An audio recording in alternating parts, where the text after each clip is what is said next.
السلام علیکم شاګردانو. که فرض که څوک چې ته انتظار کوي یا یې چای نه څښلی، نو ښه به دا وي چې تاسو د دې لیکچر د اورېدو نه مخکې یوه پیاله چای وڅښئ او یا یې ځان ته کښېږدئ. دا قیصه ډېره مزېداره او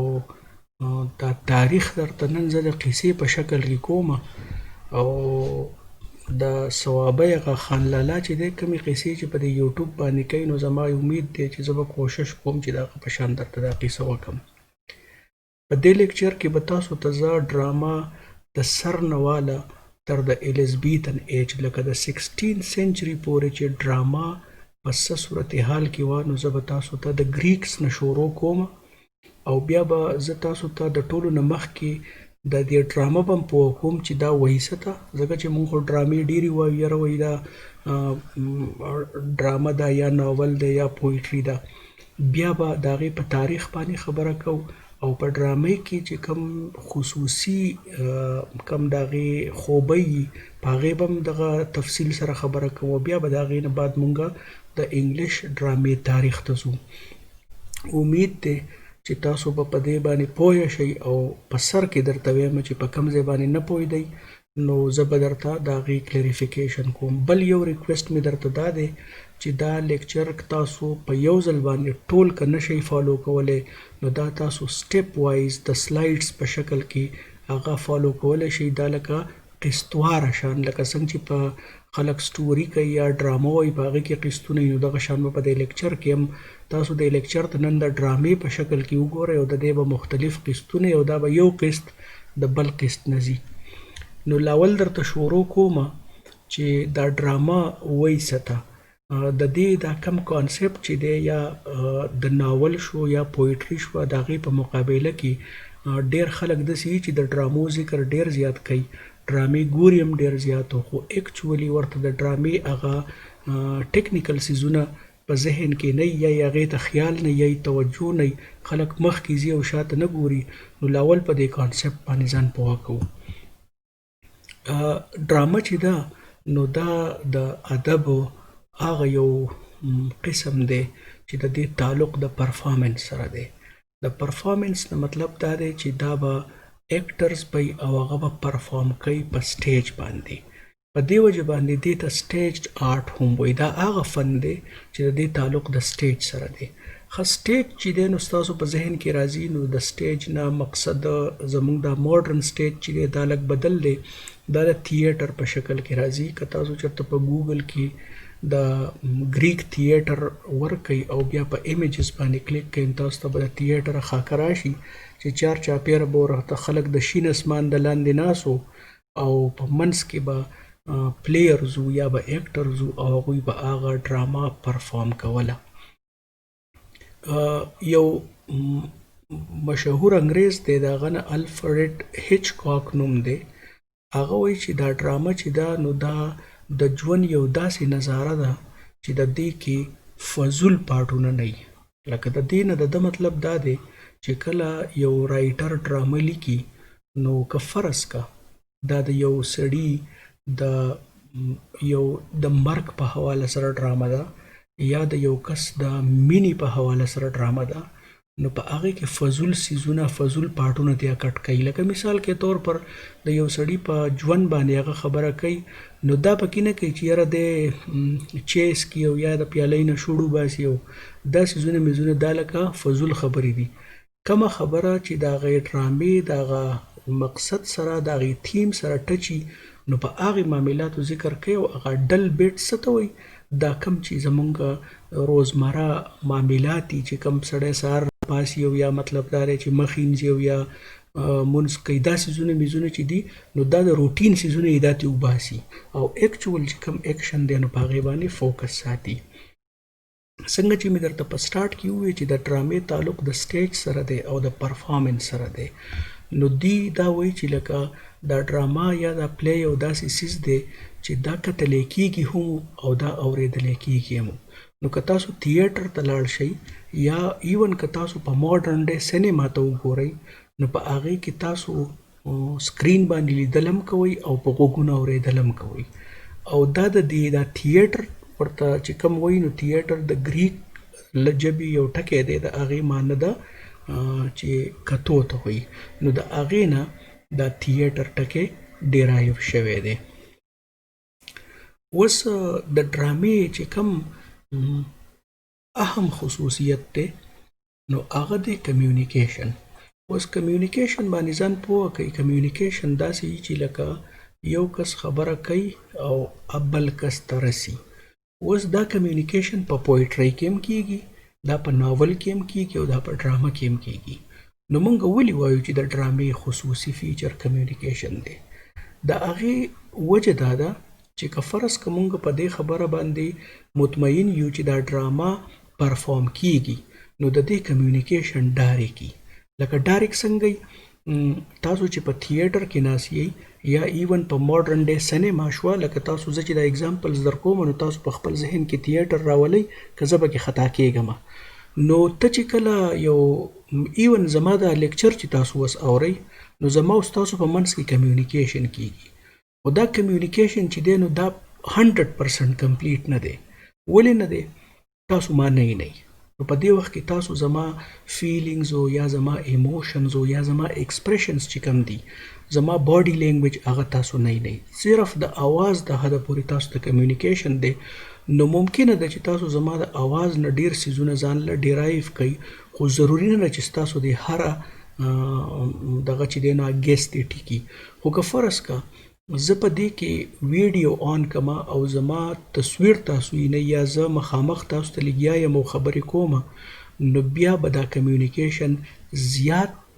فایدهمن او سودمني بنسبت ته دې چې صرف د اورېدو وي. نو د دې کمیونیکیشن په مقابله کې که تاسو اوس ناول ته وګورئ نو ناول مونږ ریډ کوو،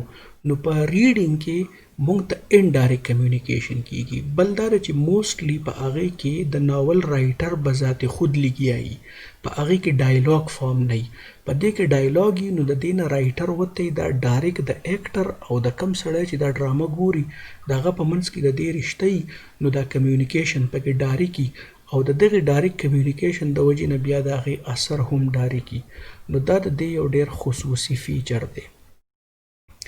بل د ډرامې په حواله سره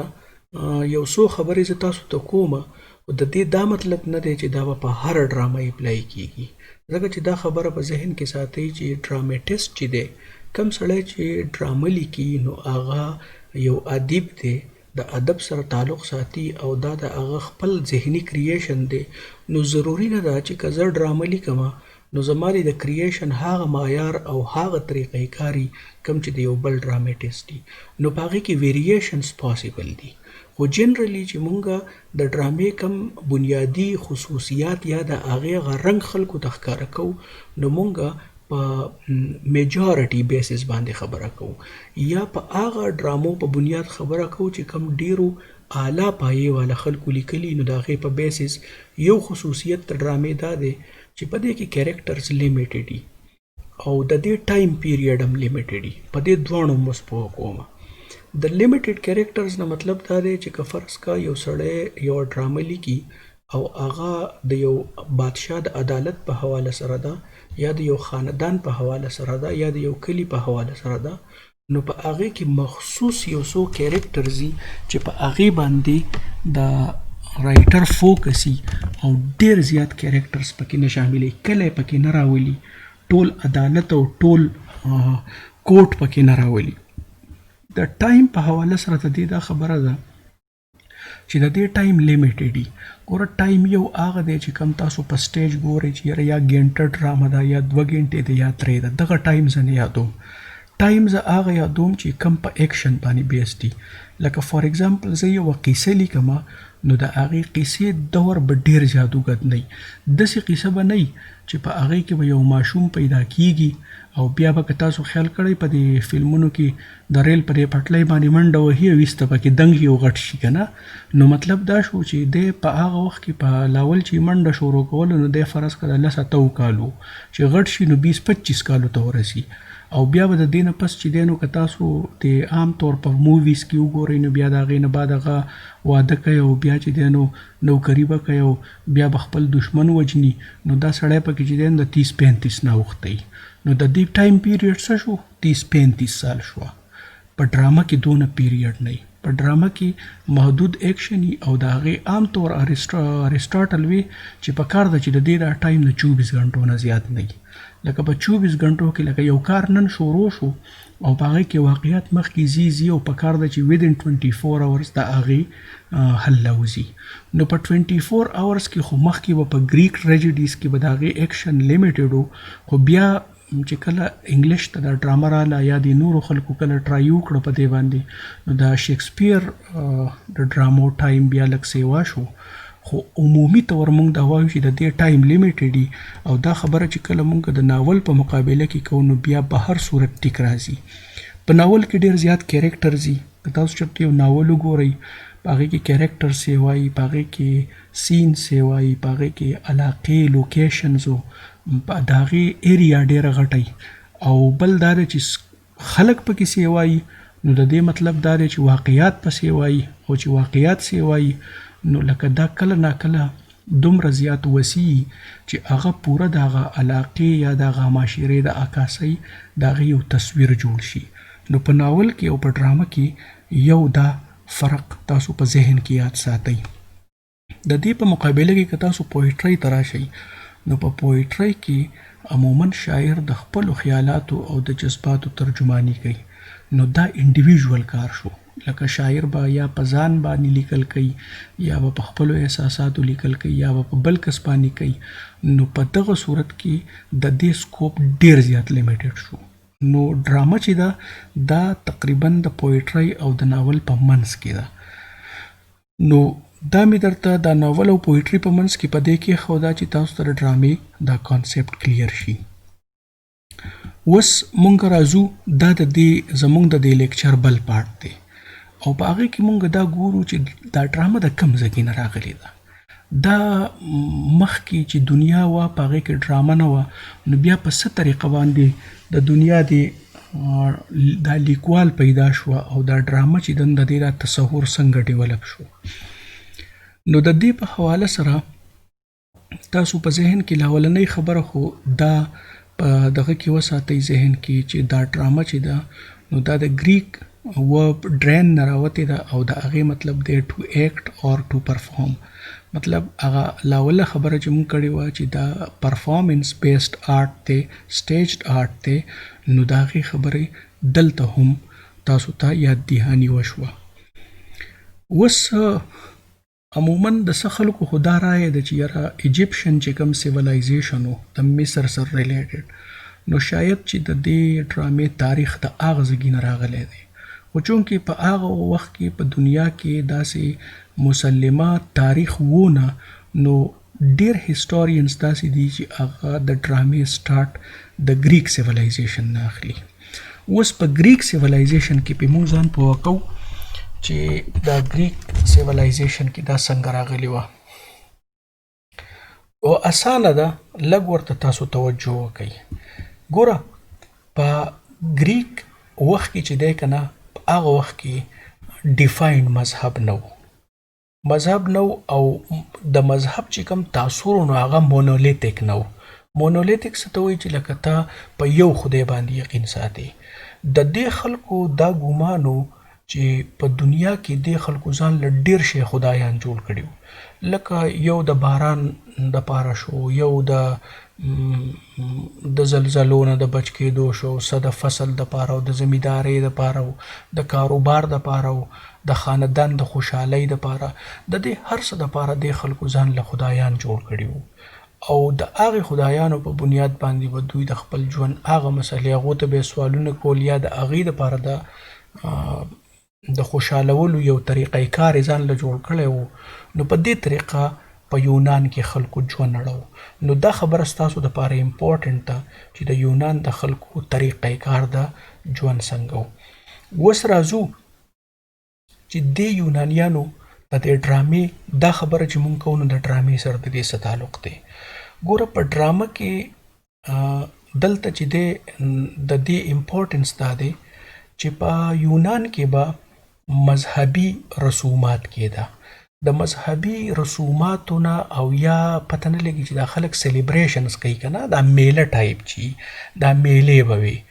دا میله به د خلکو کوله او په دې کې د هغو یو ګاډو هغې ته به یې وي ډایانیسیس و. څوک مونږ ورته عام طور چې سپیلنګ ته ګوري نو هغه یې ډایناسیس وایي یا ډایانیسیس و. چې تاسو زما خیال دی چې ما څومره په ډکشنرۍ کې کتلی دی نو هغه ډایانیسیس ورته وایي. سپیلنګ به تاسو ته اوس مخکې راشي. دا چې دی دا خو دی دا ډایانیسیس چې و دا دی ستاسو مخې ته اوس راغی. دته بیکس هم وایي. بیکس چې دی نو دا خو دی دوی د زرخیزۍ دپاره او د بار دپاره لکه دغه کړی او بار موږ وایو یاره دې ورله د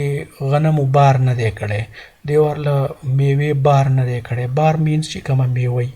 نو د میوې دپاره او د شینکي دپاره او د فرټیلیټي دپاره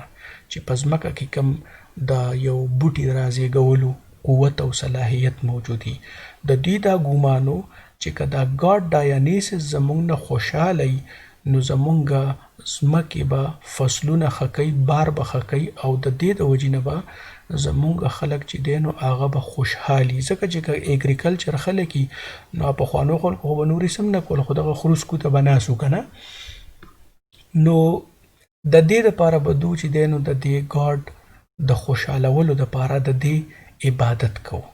اوس عبادت پې څنګه کوو؟ عبادت په دو د میلو په شکل کې کوو. نو دوی به میله جوړه کړه او دا میله به دوی سیزن په سیزن باندې لکه مطلب دا دی چې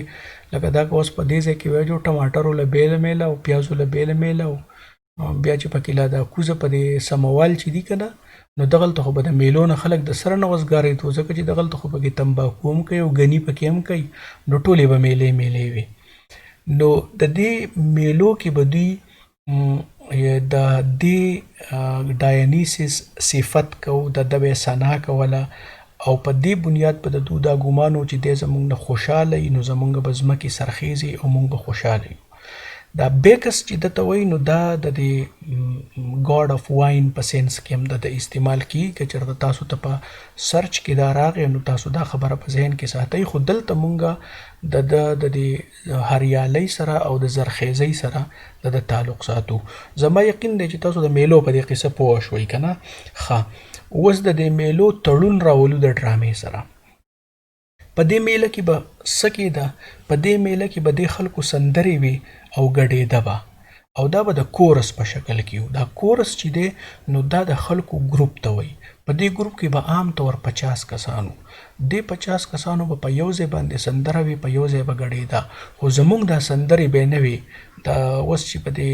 نن سبا مشهوره ده که نه هغه لاره پرېږده هغه شیزونه به نه وو. دا به د دې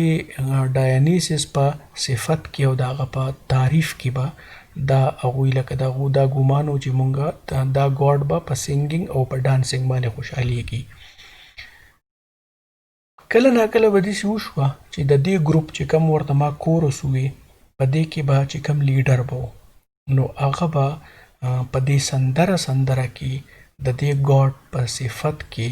قصه شروع کړه او قصه به یې داسې شروع کړه چې لکه د به دا تاثر ورکو چې زه فرض کا یو کیریکټر یم. لکه اوس فار اګزامپل زه قصه شروع کوم او یو فرضي صورتحال د چا په صفت کې د دروغو قصه دی ولې نه خو چې لکه د چا پکې صفت کېږي نو دې لیډر به د ډایانیسیس په فیور کې قصه کوله او کله ناکله به د دې قصې دپاره د خصوصي ډریس هم اچو. لکه په دې ګروپ کې به د پته لګېده چې دا لیډر دی او دی دا قصه کوي. نو په دې وخت کې په دې قصه کې به نور څوک انوالو نه و. دا به د دې ګروپ ته حده پورې وه او دا به دې لیډر کوله. اوس مخکې ځو. یو پویټو او یو ایکټرو دا تقریبا په 6th سنچري BC کې که تاسو د نن نه حساب وکړئ دا تقریبا 2600 سال مخکې خبره ده. د هغه نه تھیسپس نوم و. د چې دی نو داسې چلو کو دی چونکې د به سټورۍ هم لیکلې او د چې دی نو دا به حیثیت د کیریکټر په دې ګروپ کې به شرکت کو. لکه شرکت په څنګه کو چې لکه دې ګروپ په کله دا فیسټیول وو د کورس په کله سنګینګ او ډانسینګ کو نو فرض که دې تھیسپس د ګاډ ډایانیسیس په صفت کې چې کومه سټوري لیکلې وه نو د هغې سټورۍ په رڼا کې به دی چې دی نو د دې کورس د لیډر سره به ډایلاګ کوو. خبرې باندې هم ذهن کار کوي. کورس دی، فرض که 50 کسان دي، د هغې یو لیډر دی. مخکې به هغه ځان له قیسه کوله په خپل ګروپ کې، خلکو ته به یو قسم له خلکو به ترې مزه اخیسته. تیس پیس چې راغی نو هغه اضافي کرکټر شو او وایي چې په ډرامه کې لا اولنی کرکټر چې دی نو دا د تیس پیس انټروډیوس کړی و. ډایلاګ هم د وجې نه انټروډیوس شو. ده به څه چل کوو، ده به ډایلاګ کوو د دې کورس د لیډر سره. نو په دې طریقه باندې دا دوی به کله دا دغه کوو چې کله به دو ډانس کوو. د ډانس په دوران کې به دو د یو بل سره دا مکالمه کوله، ډایلاګ به یې کوو او د دې دوی به دا خپله قیسه چې ده نو دا به په دې ډانس کې او په دې سینګینګ په دې منظومانه کې دخ کوله. اوس دلته مورخین دا وایي چې دلته د ډرامې چې کوم هغه څه ورته وایي تخم دی که نه، هغه وکرلی شو، ځکه چې دلته کرکټر هم راغی، سټوري هم راغله او ډایلاګ هم راغی. نو وایي چې د ډرامې آغاز د دې ځای نه شوی. نو زما الله ته دا سوال دی چې تاسو د دې ځای پورې پوه شوي چې یار دا ډرامه شروع څنګه شوه. نو لاول فیسټیولز و، بیا به پکې لیډر په خپل حساب کې قیسه کوله او بیا تیس پیس چې دی نو هغه شاعر هم او اکټر هم او هغه راغی او هغه به بیا د دې کورس د دې لیډر سره مکالمه کوله، ډایلاګ به یې کوو او په دې طریقه باندې لا اولنی کرکټر دی انفرادي، لکه دا د کورس نه بهر و، ځکه درته مونږ انډیویژول کرکټر وایو. او بیا چې دی نو په دې طریقه باندې ډراما په آغاز کې راغله. اوس دا تیس پیس چې دی نو د دی چې دی لکه د دې کورس حصه نه وه. نو چې د کورس حصه نه وه نو لکه ده به د یو کس رول کوو چې دا سټوري به دوی دغ کوله او بیا به لیډر هم د یو کس رول کوو. نو دې دواړو چې کله د بل سړي ته رول کې نو دې ته مونږ امپرسونیشن وایو. د امپرسونیشن ټکی زمونږ په دې معاشره کې مونږ زیات د بی اے په دې اگزام کې اورو. په بی اے کې چې کله یو سړی په حال کې د خپل کس د ځان په ځای باندې بل کس کښېني نو مونږ وایو دا امپرسونیټر دی. د اگزام په دنیا کې چې کم سړی ستا په ځای ستا پرچې ته کښېني نو دا امپرسونیټر دی، ځکه چې دی په دغه وخت کې دا تاثر ورکوي چې دی ته یې. نو دې ته دا په دې ډرامه کې هم امپرسونیشن په ډرامه کې څنګه امپرسونیشن اوس لکه مثال کې طور پر دا دغه چې دی دا تاسو پته نه لګي چې تاسو کومې ډرامې ګورئ، خو زه به درله بیا د دې ترکۍ دا عثمان او ارطغرل چې دي فار اگزامپل، نو دا اوس چې دا کوم ارطغرل مشهور دی او په دې مخکې ورځو کې لاهور ته راغلی و، نو دا خو اصلي ارطغرل نه دی، دا خو امپرسونیټر دی. لکه دا خو عام سړی دی خو دا د هغه په د هغه پارټ یې کړی دی، نو لکه دا یې پریټینډ کړی دی چې زه ارطغرل یم، نو دې ته مونږ ایلیمنټ اف امپرسونیشن په ډرامه کې وایو. نو د دې کریډټ هم تیس پیس ته ځي. بیا د دې نه بعد چې دی نو په یونان کې ډېر ښه ډرامیټسټ و، په هغې کې یو اسکایلس و، سوفوکلیز و او نور هم یوریپیډیز و، په دې کې کامیډینز هم و. نو دی چې دی نو دا کیریکټرز دا نمبر چې دی نو خلک وایي چې یاره دا 2 شو او بیا د 2 نه 3 شو او بیا دا قید ختم شو چې یاره کیریکټرز به څو نه وي. خو که تاسو ته مخکینۍ خبره یادې شي ما تاسو ته ووایي چې د ډرامې کیریکټرز لیمیټډ دي، نو د دې باوجود که تاسو نن هم وګورئ نو په ډرامه کې دومره زیات کیریکټرز نه وي. د شیکسپیر په ډرامو کې لږ کیریکټرز یې وایي خو هغه لا دا مهارت او دا کمال ورته حاصل و چې هغه به بیا هم د هغې د ډرامې خوند به نه خرابېدو. خو د ډېر کیریکټرز دغه دا وي چې هغه بیا به کې ډېر ایکشنز راځي او چې ډېر ایکشنز راځي نو د هغې د وجې نه د آډینس هغه کانسنټریشن نه پاتې کېږي. ایون که تاسو په دې ټي وي کې هم ډرامو ته وګورئ نو په دې کې چې کوم مین کیریکټر وي نو عموما زمونږ فوکس په هغه وي، د هغه خواوشا چې کوم کیریکټرز وي نو هغه لکه زمونږ توجه خرابوي. نو په دې طریقه باندې د دې خلکو په وجه باندې ډراما په ترقی شوه. بیا چې کله تقریبا 200-300 کاله بعد تقریبا په 3rd سنچري بي سي کې چې کله ارسطاټل راغی نو هغه خپل یو کتابچه ولیکله چې هغې ته د پویټکس وایي. په دې پویټکس کې د په ډرامه باندې او په ټریجډي باندې په تفصیل سره ټیکنیکل بحث کړی دی او په هغې کې د دا ویلي دي چې ډرامه څه ته وایي، ټریجډي څه ته وایي، په دې کې ښه خصوصیات کم دي، کم څیزونه پکار ده چې په ټریجډي یا په ډرامه کې، کم څیزونه پکار دي چې پکې نه وي. د هغې په یو تفصیل نو هغه د اوسه پورې چې دی نو د ډرامټسټو دپاره او یا د کم خلک چې ډرامو باندې ځان پوه کوي ټیکنیکل، نو دا د هغو دپاره یو ډیر اعلی او یو کلاسیکل ډیر یو ماسټر پیس سورس دی چې د هغې نه خو خلک خپل ګایډنس اخلي. او نن سبا چې تاسو د ډرامې په حواله سره څومره هم کریټیکل ډسکشن ګورئ، نو د هغې د ارسټاټل د پویټکس نه بغیر به هغه ډسکشن انکمپلیټ وي. نو په دې طریقه باندې په یونان کې دا قصه جوړه شوه. اوس درته په پلاټ باندې او په سټورۍ باندې خبره کوم چې پلاټ څه ته وایي او سټوري څه ته وایي او په دې دواړو کې په منځ کې فرق څه دی او دا ایکشن ټکی موږ په ډرامه کې عام طور یوز کوو، نو چې دا څه ته وایي. په د پلاټ په حواله سره عام طور چې زمونږ کم ډسکشن کوو یا خلک خبره کوي، نو خلک وایي چې دا پلاټ چې دی نو دا سټورۍ ته وایي. چې کم لکه قیصه ده که نه، نو خلک وایي چې په قیصه کې او په پلاټ کې څه فرق نشته، خو چې پلاټ قیصې ته وایي او قیصه پلاټ ته وایي. خو په حقیقت کې چې دی که نه، نو پلاټ قیصې ته نه وایي. پلاټ په اصل کې د قیصې د مختلف واقعات د دې د ارینجمنټ ته وایي. لکه فار اگزامپل زه تاسو ته یوه قیصه کومه او په هغه قیصه کې یو سړی چې دی نو هغه د هغه لکه هیملټ چې دی،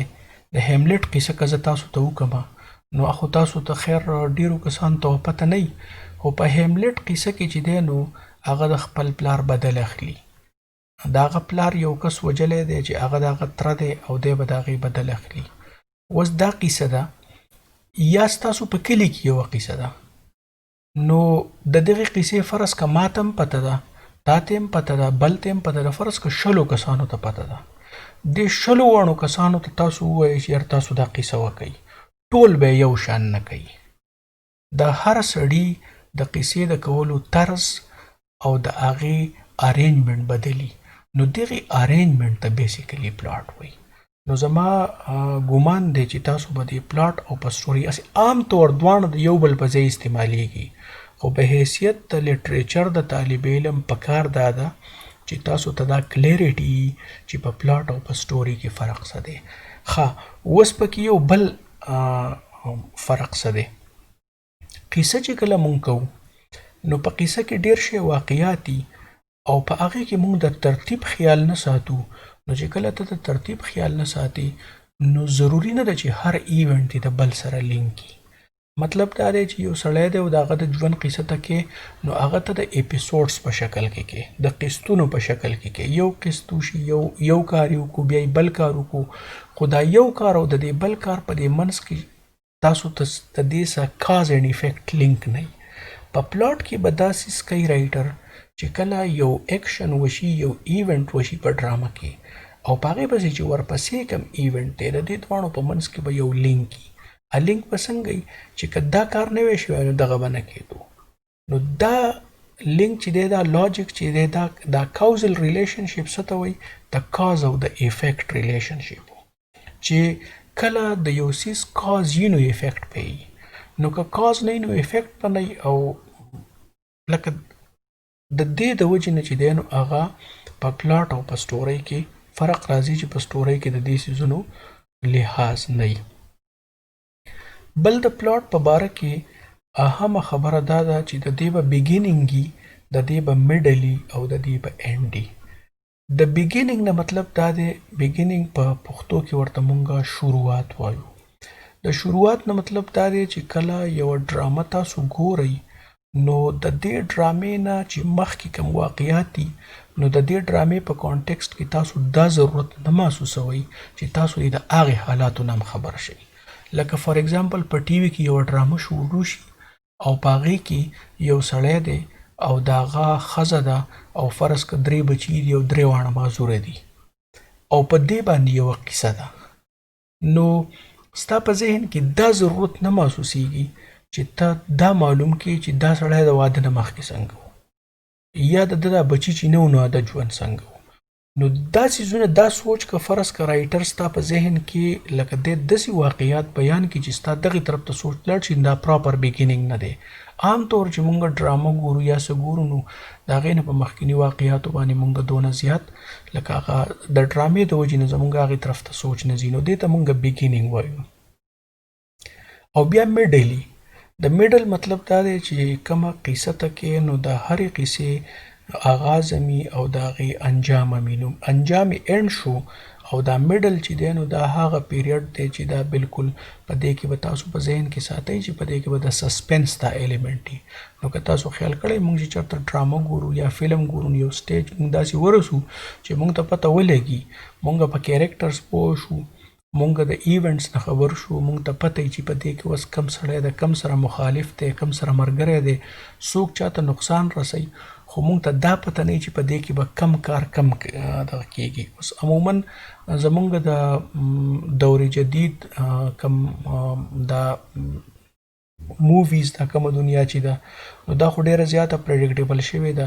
نن سبا خو چې دی نو عموما چې دی لکه په آخره کې به هیرو او هیروین واده کوي لکه دا یو ډېر کامن اینډ دی. د دې د وجې نه هغه د سسپنس هغه ایلیمنټ د دې خلکو ډېر زیات نو د دو بیا د دې خپل د دې دا لکه یو قسم د دو کمزوري ده چې دوی هغه لیول اف سسپنس ته نشي تللی نو د هغې کمی دو بیا په دې نورو فضولیاتو باندې پوره کوي کوم چې د رومانس په شکل کې یا د سندرو په شکل کې لکه دا دې څیزونه راولي چې په هغې باندې د آډینس او یا د کتونکي هغه فوکس چې دی نو هغه بل طرف ته واړوي. خو میډل هغه چې په هغې کې سسپنس په پیک باندې او بیا اینډ طرف ته چې کله سسپنس ورو په ختمېدو شي نو دا اینډ طرف ته روان شي. په پلاټ کې به یو بیګیننګ یو به میډل او یو به پکې اینډ وي. اوس څه خلک دا وایي چې کله مونږ پلاټ همدغه د بیګیننګ او د میډل او د اینډ دا خبره چې مونږ په بل انداز کې وکړو نو کله چې ایکشن شروع شي نو په دې کې رایزنګ ایکشن وي. رایزنګ ایکشن دی چې لکه یو کانفلیکټ ډیولپ شي لکه څنګه چې ما تاسو ته ووایي چې هیملیټ پلار د هغه تره وجلی دی او دی به ترې بدل اخلي نو کله چې هیملیټ ته پته ولګي چې زما پلار زما تره وجلی دی نو دا رایزنګ ایکشن دی. دا خبره ورو ځي او په دې کې د ده د خپل تره سره په مختلف طریقو باندې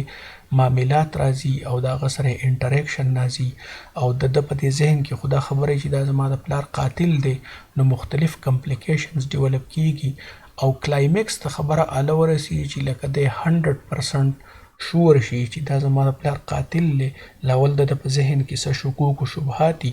او چې کله دغه ځګي ته ورسېږي نو بیا دا کلایمکس شو. د هغې نه بعد ایکشن لاندې شروع شي او په دغې کې مونږ دا ګورو چې که فرض که دته اوس دا 100% پته ولګېده چې د پلار قاتل د دا تره دی نو دی به اوس بدل څنګه اخلي. د بدل د اخیستو دا سلسله چې ورو دی بدل ته ورنږدې کېږي دې ته مونږ فالینګ ایکشن وایو چې هغه ایکشن ورو په لاندې را روان لاول رایزنګ و اوس فالینګ شو. دا د یو پیرامډ په شکل کې هم د دې پلاټ خلک ذکر کوي. پیرامډ به تاسو چېرته د مصر د دې هغه عجوبې چې دي په هغې په حواله سره به اورېدلی او د دې پیرامډ د تفصیل درته زه مخکې راځي نو زه درته بیا هغې کویم. فی الحال دا پرېږدئ چې کله زه راشم بیا به درته دا ځګې کلیر کړم. د پلاټ سټرکچر څنګه وي؟ د سټرکچر نه زما مطلب دا دی چې کله پلاټ خلک جوړوي دا هم دقه برنۍ خبره ده خو انداز یې لږ مختلف دی. مونږ په بره خبره وکړه چې یاره د دې بیګیننګ وي نو په بیګیننګ کې دوی وایي چې په دې کې یو پارټ د ایکسپوزیشن وي. ایکسپوزیشن کې د ډرامې لیکوال دا کوشش کوي چې د دې ډرامې په بیکګراوند کې کم ایونټس دي او کم سچویشن دی او کم کیریکټرز د هغې باندې تا پوه کړي. دا که تاسو خیال کړئ په موویز کې په ډرامه کې نن سبا د دې د بیکګراوند ساوند هم یو کانسپټ دی چې فلم شروع شي نو په بیکګراوند کې یو کس خبرې کوي او هغه کیریکټرز یا هغه سچویشن ډسکرایب کړي یا په نورو مختلف طریقو باندې لکه رایټر ته د ډرامې د دې صورتحال سره د اشنا کولو دپاره چې کوم ضروري معلومات تال درکوي نو دې ته ایکسپوزیشن وایي. بیا پکې بل یو پوینټ اف اټیک وي او پوینټ اف اټیک داسې چې لکه یو کانفلیکټ ډیولپ شي د کیریکټرز په منځ کې داسې یا تاسو د انسایټینګ انسیډنټ ته چې وګورئ داسې یو واقعه په دې ډرامه کې چې هغه د مین کیریکټرز په منځ کې یو کانفلیکټ ډیولپ کي د هغې د وجې نه د هغوی تعلقات یو طرف ته یو سمت ته روان شي. لکه مثال کې طور پر تاسو انسایټینګ انسیډنټ په دې سنس کې هم اچولی شئ چې لکه یو هیرو دی او هغه په یو ځای کې دی او لیټ سپوز هغه یو په یو ځای کې د یو فیمیل سره انکاونټر وشو اینډ هی فالز ان لف نو د دا چې دی نو دا یو داسې انسیډنټ دی چې د دې دوو په منځ کې یو ریلیشن یو کانسیپټ ډیولپ شو. دا خبره به اوس مخکې ځي چې چېرته به ځي نو دا په اصل کې د دې بیګیننګ د دې پلاټ. بیا که فرض که تاسو میډل ته راشئ نو په میډل کې بیا کمپلیکیشنز وي. کمپلیکیشن څنګه لکه اوس فار ایگزامپل تاسو ته بیا زه د هیملټه مثال در کوم که فرض که هغه یو د خپل پلار د قاتل دپاره معلومات کوي هغه ته یو د قاتل ملګری ورته راشي یا داسې یو کس دی چې د قاتل سپورټ کړی یا دی یو کار کوي او دته په هغې کې څوک رکاوټ جوړ کړي نو دا کانفلیکټس دي او دې سره سسپنس هم تعلق ساتي. دا په دې میډل کې او بیا پکې ډسکوري راځي. ډسکوري یو داسې انفارمیشن چې هغه کرایسیس یا کلایمکس ته ورسي. لکه ما تاسو ته ووایي چې یو هیملټ ته که فرض که دا پته ولګي چې زما د پلار قاتل څوک دی او دا کنفرم شي نو دا به د دې سټورۍ یا د دې پلاټ په کلایمکس وي. اینډ ته چې راشي نو په اینډ کې بیا رایټر دا کوشش کوي چې هغه کم سسپنس د ډیولپ کړی هغه رو ختمیږي او کم معاملات چې د چیړلي په ډرامه کې نو هغه رو هغه منطقي انجام ته رسوي. لکه ګوره یو بدل اخیستل دي نو دا بدل اخیستل هم اینډ دی او دا په کومه طریقه اخلي دا هم اینډ دی او د دې انجام صحیح دا هم اینډ دی. نو دا ټول دا اوس د رایټر په کمال باندې ډیپینډ کوي چې یاره دی په څه طریقه باندې خپل پلاټ له اینډ ورکوي. یو کانسیپټ پکې د سب پلاټ دی. سب پلاټ څه ته وایي؟ مخکې چې کله ګریکس په ډرامې لیکلې نو په هغه کې به صرف مین پلاټ و. د مین پلاټ نه مطلب دا دی چې یو مین کیریکټر دی او په هغه پورې ټوله قصه د هغه نه چاپیریږي او یو کار دی چې هغه به هغه انجام ته رسوي په څه طریقه به رسوي دا به د دې ډرامې محور و. په دې باندې به دا خبره د کېده. او شیکسپیر هم ارسټاټل هم وایي چې په کار ده چې په ډرامه کې صرف یو مین پلاټ وي. مین پلاټ نو مطلب دا دی چې دا به د چا توجه نه هټوي. لکه یو سړی دی او د هغه باندې ډرامه ده نو د آډینس په ټول فوکس په هغه کسي خو که ته پکې بل طرف ته لاړ شي یا پکې ته یو بله سټوري راونیسي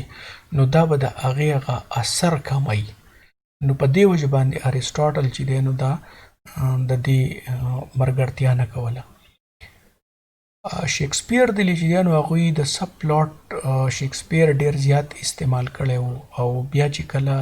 وروسته د شیکسپیر د سب پلاټ کم کریټکس چې دي د هغې معاینه کوي یا مونږ ایز ا ریډر د هغه ډرامې ګورو یا په هغه سټیج باندې په کومې پرفارم کېدې نو په هغې کې سب پلاټ ته ډیره پذیرایي حاصله شوه او د ارسټاټل هغه خدشه چې یاره دا مین پلاټ هغه مزه ختموي نو د هغې لکه د هغې نفي وکړه. ځکه چې شیکسپیر به په سب پلاټ کې هم داسې یو سټوري ډیولپ کوله چې هغه به د لکه د مین پلاټ به یې رینفورس کوو. لکه تاسو ته ما ووایي که د هیملټ د پلار ده دا هیملټ چې کله د خپل پلار نه بدل اخلي نو دی پکې ډېر سوچ کوي او سوچ پکې داسې کوي چې یاره زه به د خپل پلار دا بدل څنګه اخلم زه به د خپل تره څنګه د ښکومه او په یو ټایم کې دته موقع میلاوه شي او دی ورشي نو چې دی کله ورشي نو دا تری په کمره کې یوازې او دی په هغه وخت کې عبادت کوي نو دی توره راواخلي او په دغه ټیم کې دته دا سوچ راشي چې دا سړی خو اوس د عبادت په حالت کې دی، نو دی خو که ما مړ کړو دی خو ډایرکټ ځي جنت ته، نو که دی جنت ته لاړ نو دا خو ما د سره ښه وکړه، نو دا خو زما دښمن دی، نو زه یې ولې مړ کړم؟ نو دا پرېښودو. نو د دې مطلب دا شو چې لکه کله دی د بدل خبره کوي نو د بدل په حواله سره د په ذهن کې ډېر سوچونه او خدشات ځي راځي. په سب پلاټ کې بیا یو بل کریکټر دی چې د هغه پلار چا وجلی او هغه هم د هیملټ وجلی. خو بهرحال زه تاسو ته دا قصه ډېره زیاته په دې وجې نه واضحه کوم چې تاسو به بیا کنفیوز شئ، خو تاسو داسې تصور کوئ چې د هغه پلار هم چا وجلی. نو کله چې هغه ته پته ولګي چې زما پلار چا وجلی دی نو هغه ډېر په تیش کی او هغه نه سوچ کوي او نه د چا سره اودار کوي، هغه وایي چې کس راته ښیي او چې دا کوپړی دې تنګومه. نو لکه په دې ځای کې شیکسپیر دا یو کمپیریزن دغه کوي چې لکه هلته هم د بدل خبره ده او دلته هم د بدل خبره ده، خو په اپروچ 100% د یو بل نه ډیفرنٹ دی. نو په دې وجه باندې د سب پلاټ کانسیپټ هم په ډرامه کې ایگزیسټ کوي. نو که تاسو ته چېرته څوک ووایي چې سب پلاټ څه ته وایي، نو سب پلاټ چې نو دا ځان له یوه بیله په خپل ځان کې سټوري چې که فرض که ته چاته د مین پلاټ نه علاوه د سب پلاټ قصه کوې نو دغه هم یوه سټوري او دا د مین پلاټ سره سره په ډرامه کې رواني او آخره کې د مین پلاټ هم شاعر د رایټر چې دی نو د هغې اینډ ته رسي او په سب پلاټ کې ورته هم رسي. ایکشن چې دی نو ایکشن دا ټکی خو عام طور مونږ وایو چې کله مونږ څه عمل کوو هغې ته ایکشن وایو. په ډرامې کې به تاسو په دې ځان پوه کوئ چې ایکشن کې د کم ایکټرز چې پرفارمنس کوي که هغوی هر قسمه موومنټ کوي، د هغوی څه سوچ وي، د هغوی احساسات وي، کم کارونه چې کوي هغه یو کار کوي نو دا څه کار کوي او ولې کوي دا ټول په ایکشن کې راځي. نو کله چې موږ د ډرامې د ایکشن خبره کوو نو هر هغه څیز چې په سټیج باندې تاسو هغه اینئ یا هغه رایټر په خپل ټیکسټ کې د هغې ډسکشن یا ډسکرپشن کړی د ډایلاګ په شکل کې نو دا ټول د ډرامې د ایکشن حصه وي. دا ایکشن عام طور خلک وایي چې دا درې قسمه کېدی شي په ډرامه کې. یو هغه ایکشن دی چې هغه ریپورټډ وي. ریپورټډ ایکشن هغې ته وایي چې هغه په سټیج باندې تا ته نه ډسپلی کېږي. لکه څنګه درته نه ډسپلی کېږي؟ لکه فار ایگزامپل یو کس دی او هغه راغی او بادشاه ته وایي چې په موږ باندې فرض کا یو دشمن حمله وکړه او زمونږ یې فوجیان مړه کړه. نو اوس که تاسو سوچ وکئ نو دا ریپورټډ په دې شو چې دا یو کیریکټر په سټیج باندې ووایي اوس آډینس دا اوري، خو ایکچولی په سټیج باندې دا ایونټ نه دی پرفارم شوی. لکه په سټیج داسې نه دي شوي چې دشمن راغلی دی او هلته فوجیان ولاړ یي او هغه وجني او دا آډینس یې ویني. لکه دا آډینس لیدلی نه دی خو صرف د آډینس د نالج دپاره او د ډرامې د پلاټ د جوړولو دپاره د کیریکټر د بادشاه په مخ کې دا خبره وکړه او مونږ ایز ان آډینس دا تصور کړو چې دا واقعه شوې ده. نو دا ریپورټډ ایکشن دی. د ریپورټډ ایکشن په مقابله کې بیا زموږ سره فزیکل ایکشن وي. فزیکل هغه چې کوم په سټیج باندې پرفارم کیږي نو د دې سړي راتلل او دې باچا ته دا انفارمیشن ورکول چې دا واس فزیکل ایکشن دی ځکه چې دا موږ په سټیج باندې اینو. او بیا یو منټل ایکشن هم وي. منټل ایکشن نه مطلب دا دی چې د تعلق د ذهن سره او په دې کې رایټر چې دی نو عموما د آډینس د ذهن دپاره د امیجینیشن دپاره څه څیزونه یا پرېږدي یا دې پاتې شي او هغه به موږ تصور کوو چې بیا به په دې کې څه کېږي. لکه مثال کې طور پر یو ډرامه ده او په هغې کې هیرو چې دی نو هغه په آخره کې خپل دشمن فار ایگزامپل مړ کو خو په خپله زخمی شو او ډرامه ختمه شوه. نو اوس که یو سړی داسې وزګاري او سوچ کوي چې یاره دا هیرو به څنګه ټیک شوی، دله به پټۍ چا کړي که به نه یې کړي، دا به چا هسپتال ته وړی که نه نو خوره پې مازغه. نو دا څه دی؟ دا منټل ایکشن دی چې لکه دلته به دا ځینې رایټران داسې چې یو به دې په ډرامه کې په عذاب کي او بیا به وروسته په سوچونو باندې هم په عذابېږي. نو دا چې دی نو داسې قسمه ایکشن چې نو دې ته مونږ منټل ایکشن وایو. دا یغه پیرامډ دی. تاسو ته چې ما د پیرامید خبره وکړه د مصر هغه کوم عجوبې چې دي نو د هغې دا شکل د دې تیکون ټایپ شکل وي نو دا مونږ چې څومره خبرې وکړې نو دا مونږ په دې پیرامید کې دوباره که فرض که ریپیټ کوو نو د هغې به ډېره زیاته فایده نه وي ځکه چې زما یقین دی چې تاسو ته به څه ناڅه د دې مخکینو خبرو نه دا کانسپټ کلیر شوی خو به هر حال که فرض که زه زر ته تاسو ته بیان کوم نو د دې ایکسپوزیشن نه دا اکشن شروع شوی دی چې په هغې کې بیک ګراوند انفارمیشن راغی بیا پکې انیشل انسیډنټ دی دا ما د انټرنیټ نه راغیستی دی نو په دې کې به څه څیزونه اضافي سبب پکې نه او دا انیشل اکشن چې دی نو دوی وایي چې د دې نه کانفلیکټ شروع شي او بیا دا لاره په بره روانه ده نو دغه په بره خیږي او دې ته د ګس لاس ته تاسو وګورئ دې ته رایزنګ اکشن لیکلی دی او رایزنګ اکشن چې دی نو په هغې کمپلیکیشن دي سسپنس دی فرسټریشن دی ټینشن دی د هغې د وجې نه کلایمیکس ته خلک ورسي او دا چې یي که نه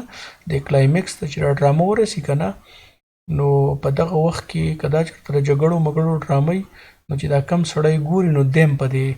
زړه کې داسې دا سکونه مکونه ورکوي لکه بالکل دا لکه د ډرامیټسټ په خپل سحر کې اخیستی او دی په دغه وخت کې چې دی نو لکه بالکل ستنی جوړو خو چې کله دا فالینګ اکشن راشي او دا خبره رو هلته راشي نو په آخره کې چې تا ته پته ولګي چې یاره لکه هیرو کامیاب شو او خپل دشمن یې مړ کړو یا مطلب دا دی چې بوډۍ مور وه او د جیل نه ازاده کړه نو که تاسو خیال کړی نو ستاسو د دې سترګو نه اکثر داسې اوښکې لاړې شي دا ځینې پکې ځان ته ډېر نران وایي زه نه جاړمه خو نه کله ناکله پکې او د ښځو نه خو د خدای ساتي ځکه چې هغو خو د سره نه جاړي که نه خاوز دې جړا ته څه وایي شیکسپیر دې ته کیتارسیس وایي ښه شیکسپیر وایي چې د ډرامې کمال دا دی چې دا به ستا جذبات راپارئ او په آخره کې به ستا جذباتو لا ټیکاو او ټهراو ورکوي او دا ټهراو او ټیکاو په اصل کې د سترګو په اوښکو کې راځي او اوښکې داسې دي چې لکه بس چې ټریجډي سړی ګوري داسې څه مزېداره شان ډرامه وي که نه نو مړه خلک پکې جاړي که نه یاره تاسو به هم جاړئ که نه نو په دې کې به درته زه څه قیصه کومه خو په دې کې یو پیټي او یو پکې فیري پیټي څه ته وایي پیټي ترس ته وایي او فیر خوف ته وایي په دې ټریجډي کې وایي دا دوه احساسات شیکسپیر وایي دا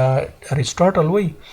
چې کله تاسو ډرامه وګورئ دا دوه احساسات ستاسو په دې ذهن کې راپارېږي د ډرامې د کتو نه بعدو پیټي چې دا نو پیټي ترس ته وایي او د ترس مطلب دا دی چې کله تاسو یو هیرو ګورئ نو د هیرو په باره کې عامه رایه دا ده چې دا د عامو خلکو نه ښه سړی تاسو به کتلی که نه په ډرامو کې یا په دغه کې چې دی نو ښه سړی لکه زما او ستا په شان چې نو لکه عام سړی نه وي نو چې کله داسې یو ښه سړي ته مسایل او مشکلات راشي نو موږ پې ترس راځي سړي پې زړه سوځي که نه یاره ده سره خو ډېر ظلم کېږي ډېر زیاتی کېږي او فیر چې دی نو فیر وایي زموږ د خپل ځان دپاره په ذهن کې راځي هغه څنګه چې ته سوچ وکړې چې دا سړی زما نه ښه دی او ده ته دومره مسایل راله نو چې زما به څه حال وي ځکه چې زه خو د ده نه لاندې یمه د ده نه زه کمزوری یمه نو دا ځان دپاره یره او د هغه دپاره ترس چې دی نو دا جذبات به د عموما د ښه ډرامو په حواله سره چې دی نو ستاسو په دغه کې راځي او بیا په آخره کې چې دی نو ظاهره خبره ده چې لکه دا کله چې دا هیرو دا خپل دشمن را ایثار کړي او دا لتې متې وایي نو سړي ورسره راسي دا خپېړه کېږي او موږ پکې هم اکثره لتې متې ووو که نه نو دا په اصل کې زموږ هغه جذبات دي چې لکه هغه ځای ته ورسي نو په دې طریقه باندې دا پیرامید ډسکرایب شوی دی د اوسه پورې چې تاسو سره ما په دې لیکچر کې کومې خبرې وکړې نو د هغې نه هغه موضوعات اوس لکه یو ځل مونږ د کانسپټ د کلیر کولو خبره وکړه بیا هم د ګریک ټریجډي د هغه سټارټ په حواله سره خبره وکړه اوس هم د دې ایلیمنټس خبره وکړه نو دا اوس په دې لیکچر کې بل قسط دی او یقینا چې تاسو ته به دا محسوسیږي چې یاره نن دا خبره ما ډیره زیاته اوږده کړه، خو زما په خیال باندې د قسطوارې خبرې نه دا یو ځل اوږده خبره ښه ده، ځکه چې دا خو ستاسو نه دا لیکچر چېرته ځي نه، نو ضروري نه ده چې تاسو یې په یو ځل باندې واورئ، په قلاره قلاره یې واورئ، خو چې دا خبره تاسو ته په یو ځای کې راغونډه شي، ځکه چې یوه خبره 4-5 ځای کې نو د هغې باندې پوهېدل لږ ګران وي. نو مونږ د یونان نه په ډرامه ځان پوه کړو چې یو تاثر بیا د ارسټاټل خبره مونږ وکړه. مونږ اوس په انګلینډ کې ګورو په انګلیش ډرامه چې دا څنګه ډیولپ شوې وه. نو یقینا چې دغه خبره به تاسو په ذهن کې ساتئ چې د دې تعلق د مذهب سره و. اوس چې مونږ راځو د انګلینډ ته، نو په انګلینډ کې په 12th سنچري کې هم هغه شان یو ماحول و کوم چې په ګریک سیولایزیشن کې و. او هلته ما تاسو ته ووایي چې هلته د خلکو ډېر زیات ګاډز وو او د مختلف پرپزز دپاره، او دلته په میډیول ټایمز کې چې دی نو هغه کرسچیانټي وه.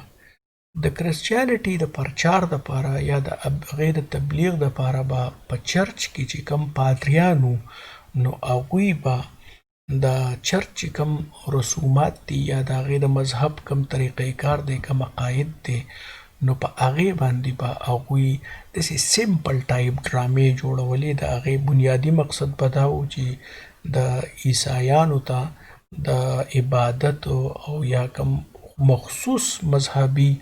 معاملات چې دي د هغې په باره کې ورته ټریننګ میلاو شي او په هغه پوهه شي د پرفارمنس په شکل کې. نو په دې طریقه باندې په 12th سنچري کې چې د ډرامې کوم ډېر یو سمپل فارم و نو هغې ته به یې لیټرجیکل ډراما وي. دا لیټرجي په اصل کې ورشپ ته یا د دې عبادت دی طریقه کار ته وایي. نو د دې ډرامو فوکس په د چرچ په پریکټسز باندې او د ریلیجن په عباداتو باندې منحصر و، لکه هغه ټول پرفارمنس په صرف د دې تیم به دغه و، او دا به په لیټن لینګویج کې و. په لیټن لینګویج کې به په دې وجه و چې یو خو به دا په چرچ کې دننه دا پرفارمنس کېدو، او تاسو ته دا خبره ما د میډیول ټایمز په حواله سره کړې وه چې فرینچ خو د رولینګ کلاس ژبه وه او لیټن د مذهب ژبه وه. نو چونکې ټول مذهبي کتابونه هر څه هم په لیټن کې وو، نو عموما چې به د چرچ سره کم خلک ریلیټډ وو نو دا لیټن چې دی نو دا تقریبا دې له هم یو مذهبي حیثیت حاصل و. لکه د دې داسې مثال تاسو والی لکه زمونږ په مدارسو کې یا زمونږ په جوماتونو کې که فرض که کم واعظ و نصیحت کیږي یا کم ټیچنګز کیږي او هغه په عربۍ کې کیږي، نو دا عربي لینګویج هم زمونږ د مذهبي څه ده، نو دغه شان دې خلکو به لیټن له هم دغه امپورټنس ورکوو. وخت تېرېدو په 12th سنچري کې او لیټرجیکل ډرامې به پرفارم کېدې په چرچ کې دننه، او د هغې بنیادي مقصد به دا و چې خلک په د مذهب په عباداتو باندې مونږه پوهه کړی شو. خو چې کله وخت تېرېدو نو په دې کې په مزه مزه باندې دا ورناکولر ایلیمنټ پکې ورو ورننوتو. اوس ورناکولر څه ته وایي؟ ورناکولر مونږه علاقایت ته وایو یا لوکل فلیور ته وایو. نو چونکې دا انګلینډ و، په انګلینډ کې انګریزانو اوسېده او بیا د دوی ژبه انګلیش وه، نو تاسو دا ویلی شئ چې د ورناکولر ایلیمنټ نه زموږ مطلب دا دی چې په انګلینډ کې د انګلیش ژبه شوه او د انګلیش سره متعلق چې کوم د هغو د معاشرې کوم اقدار وو نو هغه په دې لیټرجیکل ډرامه کې ورو ورو میکسینګ کېدو د وخت سره سره. او بیا یو داسې وخت راغی چې دا لیټرجیکل ډرامه چې ده نو دا د چرچ نه راووته.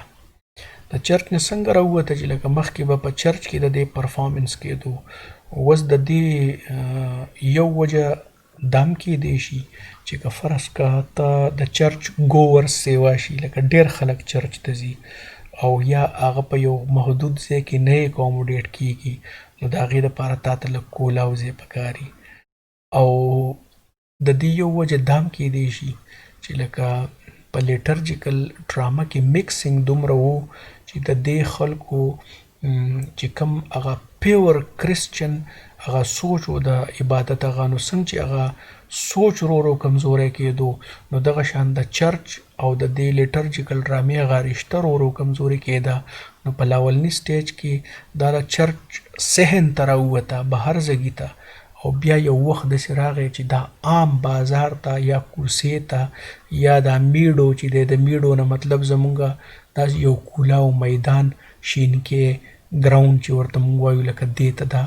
ورو د لیټرجیکل پلیز یا د ډرامو دا پرفارمنس راووتو. په دې دوران کې مونږ دا نوټ کوو چې لیټن د وخت سره سره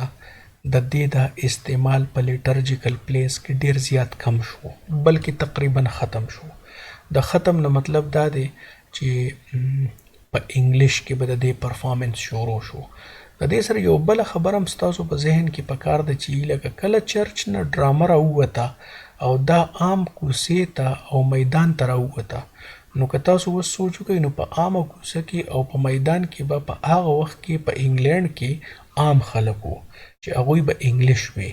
نو که فرض که ته عامو خلکو ته د دې پرفارمنس اثر رسول غواړي نو ته به بیا دا په داسې ژبه کې پرفارم کوې چې هغوی پرې پوهېږي. نو لیټن خو یو سپیشلایز ژبه وه چې په هغې باندې به د مذهب سره ټچ خلک زیات پوهېده د چرچ نه بهر خلک خو پرې ډېر نه پوهېده نو یو دا وجه هم کېدی شي چې د لیټن لینګویج افادیت ختم شو او بیا د دې سره سره دا د دې عباداتو نه د دې لیټرجي نام راووته او بیا په دې کې میکسینګ وشو د سبجیکټ میټر. لکه ګوره په مذهب کې چې که نه په مذهب کې یو عبادات دي که تاسو په خپل سینس کې سوچ وکئ نو مونږ لکه د مونځ خبره کوو د روژې خبره کوو د زکات خبره کوو دا زمونږ مخصوص عبادات دي او یو زمونږ تاریخ دی. په تاریخ کې که تاسو سوچ وکئ زمونږ د مختلفو بزرګانو د پیغمبرانو د دوی واقعات دي. اوس که تاسو سوچ وکئ نو د دې زمونږ د دې عباداتو سره د دې واقعاتو ډایرکټ تعلق نشته اگر چې انډایرکټ تعلق یې ورسره دی په هغې کې مونږ ته ډېر سبق میلاویږي زمونږ په ایمان پخیږي خو جنرلی سپیکینګ که تاسو دا مونځ او روژه او زکات ته وګورئ نو دا زمونږ مخصوص عبادات دي. نو که په دې مثال باندې ستاسو ذهن کار کړی نو لکه په دې لیټرجي کې او په دې سیکرډ هیسټري کې هم دغه فرق چې لیټرجي هغه معاملاتو سره سپیسیفیک وه چې هغه به یو کرسچن نه دا ایکسپیکټ کېده چې به حیثیت ته یو عیسائی به ته دا کارونه خامخا کې او سیکرډ هیسټري خو چې ده نو هغه د آدم علیه السلام نه شروع ده او دوی په عیسی علیه السلام باندې ودرولي وه د دوی په مذهب کې چې څومره عقاید نو هغه په سیکرډ هیسټري کې راتله. نو د لیټرجي هغه تیمز دومره وسیع شوه چې هغه د عباداتو نه په ټول تاریخ باندې خواره شوه او لکه بیا به خلکو ډرامه چې کله لیکله یا به پرفارمنس و نو هغه به صرف په دې مذهب په عبادت باندې به نه لکه په دې نور واقعیات په پکې هم وو. اوس چې پکې دا واقعیات راغله نو په تاریخ کې د دې ډرامې د لیټرجیکل نه نوم میریکل پلیس ته لاړ. پوه شوئ میریکل پلیس دته پکې راغی. اوس ورته بیا وګورئ لیټرجیکل ډراما په خپل ځای باندې دا ورو ترقي کوي ورو په دې کې چینج راځي د لیټن نه انګلیش ته راوښته د لیټرجي نه د عباداتو نه د دې سبجیکټ میټر تاریخ ته واوښتو نو چې کله د دې نه لیټن ووته او د دې عباداتو نه د دې فوکس وسیع شو او ټول عیسائی تاریخ یې رادغه کو نو بیا دې ته موږ میریکل پلیس وایو. اوس میریکل پلیس چې دی په هغې کې دې ته مونږ د لیټرجیکل ډرامو یو ایکسټینډډ فارم هم ویلی شو. لکه ایکسټینډډ فارم ورته دا ویلی شو چې دا هم دغه لیټرجیکل ډرامو وه طریقه کار یې ټول دغه و خو په لیټرجیکل ډرامه کې به صرف په مخصوص عباداتو باندې توجه وه او په دې کې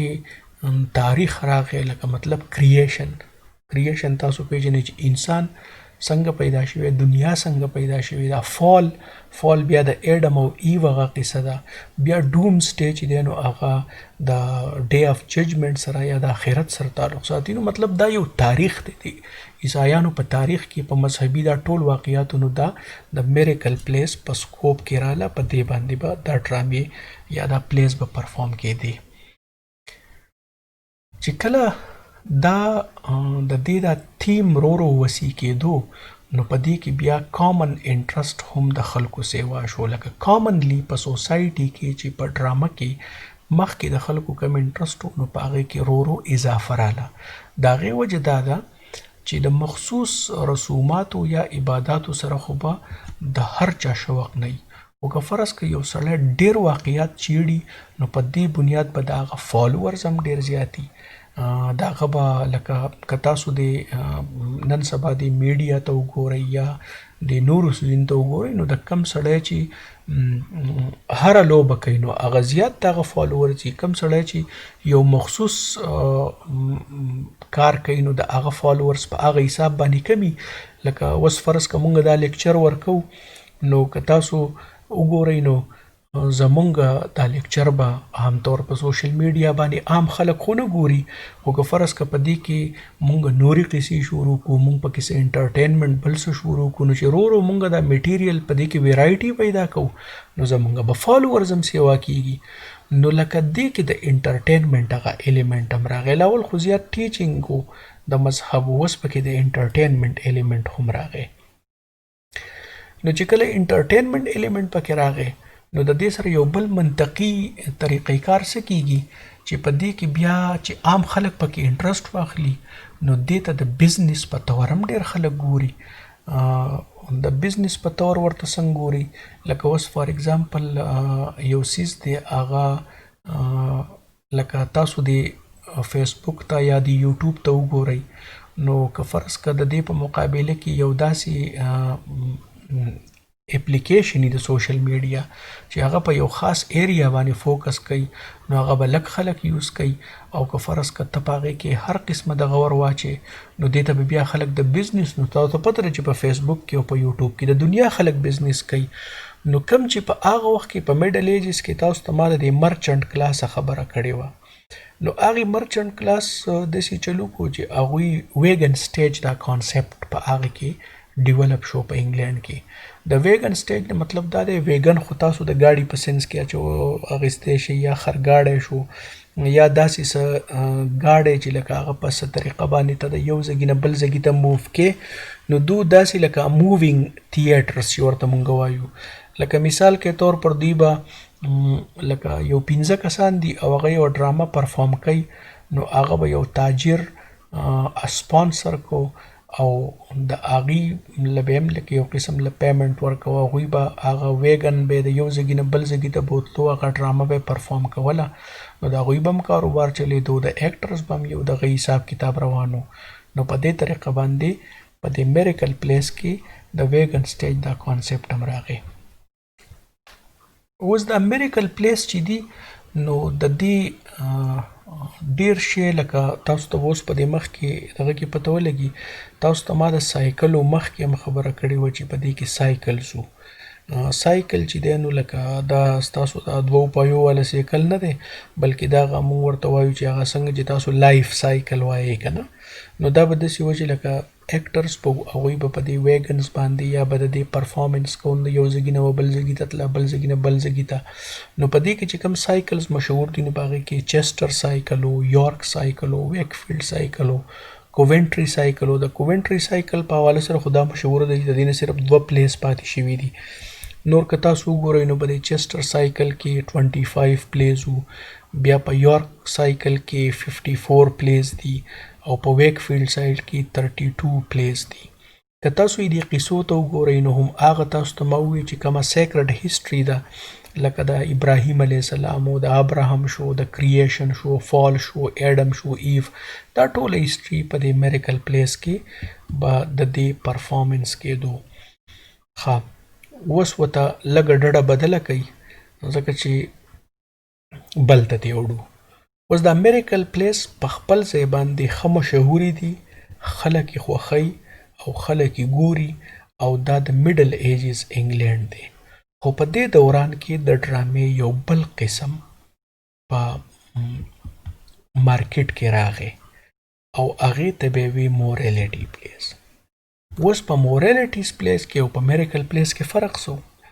په مورلیټي پلیس کې دا فرق و چې دا یو سټیپ بیا مخکې لاړه. ګوره په لیټرجیکل پلیس کې صرف مخصوص عبادات و. په میریکل پلیس کې د مذهب تاریخ راغی.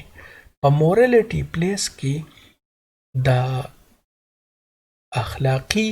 د انسان چې کومه جګړه ده، لکه مثال کې طور پر په دې کې تاسو وګورئ چې یو ګناه دی او یو ثواب دی. په دې کرسچیانټي کې د 7 ډیډلی سینس خبره ده. 7 ډیډلی سینس هغوی مونږ ورته چې تاسو د ګناه کبیره چې کوم کانسیپټ دی، نو هلته 7 ډیډلی سینس دي، لکه داسې ګناهونه دي چې هغه یو قسم له ګناه کبیره په سینس کې راځي. او بیا کارډینل ورچوز دي 7، هغه داسې دي چې لکه هغه پکار ده چې په یو ښه عیسائی کې موجودي. اوس د دې بد او د دې خو، د ګناه او د ثواب، دا یو جګړه ده او دا جګړه د څه لپاره ده؟ دا د انسان د روح د قبضې کولو ده. لکه که فرض که په تا باندې ګناه غالب شو نو ستا روح به ګناهګار شي، او که په تا ثواب غالب شو نو ستا روح به پاکي او په سکون وي. نو په عیسایت کې د دې جګړې او دا څیزونه چې کله دا تیمز ډرامې ته راله، نو تاسو داسې وګڼئ چې دا د همدغه میریکل پلی وه، خو چې دا څیزونه ورته کله راله نو دا په مورلیټي پلیس کې. اوس په مورلیټي پلیس کې او په میریکل پلیس کې د دې نوم هم دې فرق ته وګورئ. میریکلز او په مورلیټي کې میریکل یو داسې دی چې یو خدایي لیول باندې یو داسې کار دی، داسې واقعیات دي چې په هغې کې زما او ستاسو مداخلت نشته. مورلیټي پلیس په اصل کې زمونږه د نفس په کردار سازی باندې منحصره ده، چې عیسایانو ته د دې دنیا چې کم ښه څیزونه دي او کم بد څیزونه چې کم د انسان نه انسان جوړی او یا د حیوان جوړی، د هغې په منځ کې چې کومه جګړه ده نو هغه په مورلیټي پلیس کې فوکس شوه. د دې په یو ښکلی مثال چې دی نو په 15 سنچري کې یو مورلیټي پلی لیکلی شوي وه، د هغې نوم و ایوری مین. اوس دا ایوری مین چې دی نو د دې نوم ته که وګورئ هر سړی، مطلب دا زام او تام او بلم او بلم او د دې دا نوم داسې دی. او دا کیسه په څه ده؟ دا کیسه په دې ده چې دا ایوری مین یو داسې سړی دی چې هغه غواړي چې زه دې په خپل قبر کې سرخرو شم، چې کله ما خښ کی او ما له فرشته راشي او ما له ډایرکټ چې دی نو کلیرنس چیټ راکړي چې لکه ځه او ته کامیابي. نو دې مطلب ښه کارونو ته یا لکه ګوډ ډیډس ته دی ریکویسټ کوي چې یاره ته زما سره ملګری شه، خو هغه ورسره په دې نشي ملګری کېدی چې د ګناهونه ډېر زیات کړي دي. د ګناهونو د وجې نه د ده سره دا ښه عمل چې دی نو دا ورسره په لاره تلو ته جوړ نه دی، لکه یو سړی ګناهګار دی، دا پرسونیفاید لکه ګوډ ډیډس لکه هم د یو کیریکټر په شکل کې دی. بیا دې دې شی وکړي چې دی د نالج سره ملګرتیا وکړي. نو نالج څه شو؟ علم شو. او چې کله دی د علم سره ملګرتیا وکړي نو علم ورته دا وښیي چې ته ریپینټنس وکړه، ته توبه وباسه، ته کنفیشن وکړه چې تا کم ګناهونه کړي دي، کم غلطۍ دي کړي دي، د هغې نه توبه وباسه. نو چې کله دی د هغې نه توبه وباسي نو د ده سره بیا ګوډ ډیډس ملګري شي. الاول چې ورته انکار کو او ورته وس جوړ شي، ځکه چې د ده نه د ګناهونو هغه بوج کوز شو. نو بیا چې کله په آخره کې دی کله مړ شي نو دی چې کله قبر له لاړ شي نو دله فرشته چې ده نو هغه ورله کلین چیټ ورکي. نو په هغې کې پیغام دا دی په دې ډرامه کې، دا بیا ګوره مورلیټي ده که نه، ما او تا ته د اخلاقیاتو درس راکوي چې په دنیا کې یو علم دی، په دنیا کې ښه کارونه دي، په دنیا کې غلط کارونه دي، ګناهونه دي، په دنیا کې حسد دی، بغض دی، کینه ده، نفرتونه دي، محبتونه دي. په دې ټولو کې به ته انتخاب کې او ستا انتخاب به ستا انجام د هغې تعین کوي. نو که ښه انتخاب دې وکړو نو ستا به ښه انجامي او که خراب انتخاب دې وکړو نو دا به ستا خراب انجامي. نو اوس ګوره داسې قسمه خبرې چې دي د دې بره په دې میریکل پلیس کې داسې خبرې نه وي، هغه ډاري قیسې دي. د هغه قیسو نه که څوک ځان لا اخذ کولی شي نو ټیک ده، خو دا چې دي نو دا اوس د دې قیسو نه راووتو او لکه دا پریکټیکل اپلیکیشن دی، نو دا لاول لیټرجیکل د هغې نه یو سټیپ فارورډ بیا میریکل شوي او په میریکل اوس یو سټیپ بل فارورډ شو نو موریلیټي پلیس شوي. ښه دا وګوره جنرال مورل پرابلمز کوم عام زموږ چې اخلاقي مسلې دي نو هغه به په موریلیټي کې ډسکس کېدې. ښه اوس چې کله دا موریلیټي پلیس بیخي تقریبا لکه ټیک ته چې د هغې د اخلاقو سره یا د موریلیټي سره خو تعلق وه، خو په هغې کې دې خلکو دنیاوي معاملات هم شامل کړه. لکه دنیاوي معاملات د موریلیټي سره ټچ کړه. لکه مثال کې طور پر په پالیټکس باندې ته ډرامه لیکي. د پالیټکس کې ته د یو خاص نظام یا د یو خاص حکومت یا د یو خاص حکمران په عاداتو اطوارو او په فیصلو باندې او د هغې په وروسته په معاشره باندې اثراتو لکه دا ته د موریلیټي سره ټچ کې. داسې قسمه اپروچ چې شروع شو او دا ډرامه رو سیکولرایزیشن ته لاړ. لکه پالیټکس یو سیکولر ټاپک دی، نو چې کله دې ته راغله نو بیا دې د دې نوم چې دی نو دې ته انټرلوډ شو. انټرلوډ چې دی دا هغه د موریلیټیز هغه امپروفډ فارم دی چې په دې کې ریالیزم هم راغی، په دې کې طنز و مزه هم راغله او په دې کې دنیاوي معاملاتو د اخلاقیاتو سره د ټچ کولو یو طریقې کار هم شروع شو. نو دې ته مونږ بیا انټرلوډ وایو. اوس یو خبره درته زه په دې ځای کې بیا د دې شوي ډسکشن په حواله سره کوم چې لیټرجیکل پلیس، میریکل پلیس او موریلیټي پلیس. ګوره دا په دې کې که د دې سبجیکټ میټر هر څومره بدلون راغی خو د دې اوټلوک ریلیجس دی. لکه تاسو دې ته براډلی ریلیجس پلیس ویلی شئ، خو انټرلوډ بیا د ریلیجن نه لږ ووتو. لکه انټرلوډ څنګه د ریلیجن نه ووتو چې په هغې کې چې دی نو لکه سیکولر ایلیمنٹ پکې راغی او دا عام طور انټرلوډ په باره کې دا خبره مشهوره ده چې دا په دې میډیول ټایمز کې چې کوم دا ریلیجس ډرامه وه او دا ریلیجس ډرامې نه زما مطلب انټرلوډ هم دی او میریکل هم دی او موریلیټي پلی هم دی.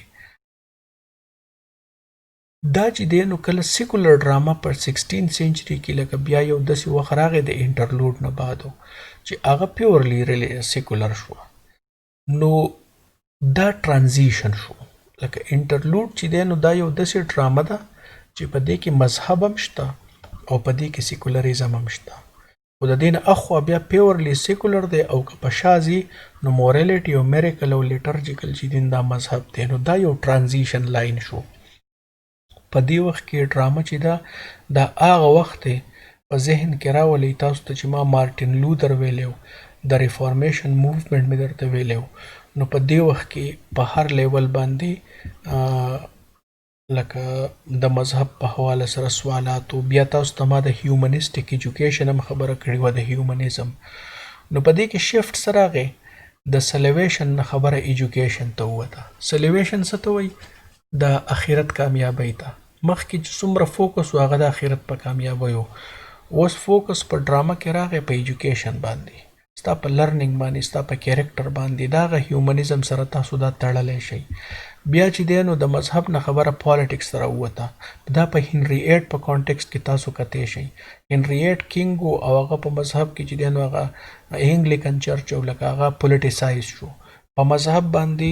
د ریفارمیشن په کانټیکسټ کې سوالات اوچتې ده چې آیا مارټین لودر صحیح دی که نه، کیتولیک چرچ صحیح دی. کیتولیک چرچ خلاف خو چونکې په انګلینډ کې میجورټي وه نو د کیتولیک په حواله سره زیات خلک کریټیکل وو. نو دا هم د دې ډرامې په سبجیکټ میټر او په تیمز کې شامل شو. یو امپورټنټ خبره پکې په ذهن کې دا وساتئ چې کله مونږ په هسټرۍ کې د انټرلوډ یا د میریکل یا د مورالټي پلیس خبره کوو نو د دې هرګز دا مطلب نه دی چې کله لکه فار ایگزامپل لکه که میریکل پلی راغی نو لیټرجیکل ختمه شوه یا مورالټي پلی راغله نو میریکل ختمه شوه او یا انټرلوډ راغی نو مورالټي پلی ختمه شوه د دې ډسکشن بالکل دا مقصد نه دی دا داسې یو کلیر کټ دغه نه دی چې دا یو لاین ډرا کو چې د دې نه دې خوا به دا ډرامه یو د دې نه دا خو تاسو ته ما ووایي چې دا خو خلک لیکلي لکه ظاهره خبره ده چې که یو سیکولر سړی نو هغه به سیکولر ډرامه لیکي څوک په مورالټي ډرامه لیکي نو ضروري نه ده چې که تاسو وایئ چې یاره سیکولر ډرامه راغله نو په مذهبي ډرامه ختمه شوه هغه د یو سړي خوښه ده که هغه لیکي مونږ خو د په هغه وخت کې چې کوم د ټرینډز د هغې خبره کوو لکه په یو وخت کې دا ټول رایج الوقت کیدی شي خو د هغې مارکیټ کمزوری کېدو نو چې کم څیز کمزوری شي نو هغه بیا خلک سایډ ته کوي او کم څیز چې په ترقۍ نو د هغې ذکر کوي دا موږ د ترقۍ او د ټرینډ په لحاظ سره خبره کوو د دې دا مطلب نه دی چې لکه یو راغی نو بل به ختمیږي په انګلیش ډرامه کې د پروز دا کانسپټ نو مخکې به پویټرۍ فارم کې به ټول به پویټیک و دا تاسو چې څنګه رومانسز په میډیول ایجز کې ویلي دي زیاتره لکه د پروز دا ټرینډ پکې نو دا په دې 1566 کې جارج دا ډرامه لیکلي وه د هغې نوم سپوزیس و نو په هغې کې د پروز استعمال وکړو نو تاسو دا ویلی شئ چې لکه شاید چې دا په انګلیش ډرامه کې اولنی د پروز د استعمال دا کلچر راغی مخکې به ټول په پویټرۍ کې و ډیوډ ډیچز په دې سنټنس کې تقریبا زمونږ دا ټول ډسکشن راغونډ کړی دی او هغه وایي چې یاره د انګلیش ډرامې تاریخ که تاسو د میډیول نه د دې ټایم پورې ګورئ نو بس دا لاول چرچ و بیا د چرچ صحن شو د هغې نه بعد بیا کوڅه شوه بیا ټاون شو او په تیمز کې چې دی نو د پادري د لاس نه سیس چې دی نو هغه تاجرانو ته راغی او بیا چې دی نو د پادریانو اکټرانو نه پروفیشنل اکټرانو ته راغی او په دې طریقه باندې دا ډرامه چې ده نو دا 16 سنچري ته راورسېده زما خیال دی چې مونږ د خپل لیکچر اختتامي مراحلو ته رالو نو تاسو خو پته نه لګي چې په څو قسطه کې مو وکتو او ما له ښه ټیک ټاک چې دی نو ستړي راکړه نو ختمه وي ښه اوس په 16 سنچري کې تاسو سوچ وکئ چې مونږ دا څومره خبرې وکړې نو ډرامه په سهل کې ده ډرامه ښه په ترقۍ ده ښه سربه ده او خلک یې ګوري څوک لګیا دي ډرامې لیکي څوک ایکټینګ کوي او څوک زما او ستا په شان چې نه لیکلی شي او نه پرفارم کولی شي نو هغه ورته ناست دي او بس نو ورته ناست دي او ډرامه ګوري نو په مارکیټ کې ډېر زیات ډیمانډ دی نو چې مارکیټ کې ډیمانډ دی نو د دې سره پروفیشنلیزم ډیولپ کیږي که ماته د ډرامې د کتو آپشنز ډیري نو زه به د بیسټ نه بیسټ ډرامې ته زور کوم او که فرض که یو سړی دا وایي چې زه دې زما ډرامه د ټولو نه ښه ده نو یو به دی لیک مزیدار کوي دی به پروفیشنل لیکل کوي بل به چې دی نو د ایکټرز به پروفیشنلی لکه مطلب دا دی چې که یو سړی ډېره ښکلې ډرامه ولیکي خو که د هغې لپاره که ایکټر بیسټ نه وي نو هم به د هغه ډرامه په هغه طریقه نه کیږي نو په 16 سنچري کې چونکې د ډرامې مارکیټ جوړ شو نو په دې لیکوالو کې په ډرامېټسټو کې په ایکټرز کې پروفیشنلیزم راغی د دې سره د ډرامې د ترقۍ په وجه باندې خلکو تیټرز جوړ کړه تیټرز خلکو په پرایویټ کیپیسټي کې هم جوړ کړه د ځان دا چې ډیر مالدار خلکو د ځان د انټرټینمنټ لپاره هم جوړ کړه او کوین الیزبت هم په دې کې ښه اکټیو هغه او د هغې سره چې څومره د کم وزیران او یا گورنران په مختلفو علاقو کې هغوی هم تیټرز دغه کړه د دې سره بل داسې شو چې اکټرز چې دي نو په آیسولیشن کې د هغوی چانسز به د ژوند د تیرولو یا د پیسو د ګټلو کم نو هغو کمپنیز جوړ کړه کمپنیز مین ګروپونه یې جوړ کړه د ګروپ په شکل کې، لکه فار ایگزامپل یوه کمپنی ده او په هغې کې لس اکټران دي، نو که تا یو ته ټلیفون وکړو د دې مطلب دا دی چې لس واړه به انګیج کېږي او هغه به راځي او تا ته به پرفارمنس کوي. نو د دې سره یو اکټیویټي کمرشل او انډسټریل لیول باندې هم شروع شوه. نو تقریبا ډیر خلک د دې ډرامې په وجه باندې په روزګار شوه. او ډرامه وه سیکولر داسې و چې په هغې کې څه قید نه و، په هغې کې د سبجیکټ میټر خلکو هر څه خوښول، که تا په مذهب لیکل کول، که تا په پالیټکس لیکل کول، هغه به په ټولو خلکو به په هغې کې انټرسټ اخیستو. نو دې سیکولر ډرامه کې چې خلکو کم انټرسټ اخیستو، نو په دغې د 16 سنچري تقریبا په 1680 خواوشا کې چې دی، نو د یونیورسټي ویټس تا نوم راغی. دا یونیورسټي ویټس چې دي، نو دا په اصل کې د ځوانانو یو ګروپ او دا په آکسفورډ او په کیمبرج یونیورسټۍ د هغې ګریجویټس وو. خو دا چې دي نو دا د جب نه لږ خوار وو. نو دوی د خپل روزګار او د خپل د ژوند د تیرولو د سامان په طور باندې د دې مارکیټ نه د استفاده حاصلولو، چې لکه چونکې دا ګریجویټس وو، دو لیکل کولی شوه، دو په ډرامه باندې پوهېده، خو د دو چونکې مالی مسایل وو، نو دوی ډرامې لیکل شروع کړه. او چې ډرامې لیکلې شروع کړه، نو دی چې دی نو دوی ډېر مزیدارې ډرامې ولیکلې. په دې کې کامیډیزم وي، په دې کې ټریجډیزم وي، او د هغې د وجې نه د دوی هم معاملات سم شوه، لکه دوی ته هم فایده راغله. خو د دو د فایدې نه زیاته اهمه زموږ دپاره دا ده چې دوی په ډرامه کې، لکه دوی خو چونکې تعلیم یافته خلک وو، نو دوی خپلې ډرامې هم ولیکلې. دو ګریک ډرامې چې دي، نو د هغې یا د رومن ډرامو د هغې ټرانسلیشن یې هم وکړې، او په مختلف طریقو باندې په تیاتر کې دوی اکټرز او آډینس بیزي وساتلو. او د هغې د وجې نه د انګلیش لټریچر د ډرامې په حواله سره ډېر زیات ریچ شو. د دوی په باره کې دا مشهوره ده چې دوی کومې ډرامې لیکلې وي یا یې ټرانسلیټ کړې وي، نو د هغې زیات تر مواد چې دي، نو هغه بیا وروسته ښه رایټرانو د هغې نه هیلپ او هینډس اخیستي دي، چې په هغې کې شکسپیر هم شامل دی. په دې ګروپ کې چې دی، نو دا د دوی نومونه دي. ګوره په دې کې جان لیلی و، رابرټ گرین و، جارج پیل و، ټامس لاج و، ټامس کیډ و، ټامس نیش او کریسټوفر مارلو. اوس د دوی تاسو ته چې ما وویل، لکه دوی د ګریک او د رومن رایټرز د هغوی د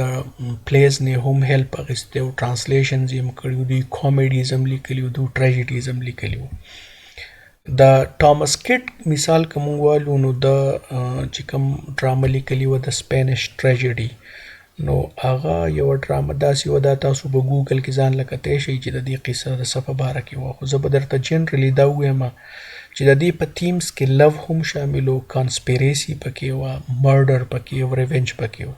په معنی خو پوهېږئ که نه؟ لو په معنی پوهېږئ، کانسپیریسي چې د نو کانسپیریسي سازش ته وایي، مرډر وایي قتل ته، ریونج وایي بدل ته یا انتقام ته وایي. د دې په باره کې دا خبره مشهوره ده په دې سپینش ټریجډي چې د دې نه وروسته شیکسپیر د دې ټول تیمز په حواله سره په خپلو ډرامو کې استفاده حاصله کړې ده. لکه دې ته ډېرو ډرامټسټو ایز ا ګایډ دې ته کتلي دي. نو په دې طریقه باندې زموږ دا لیکچر زه راغونډومه، خو به هر حال کنکلوژن کې به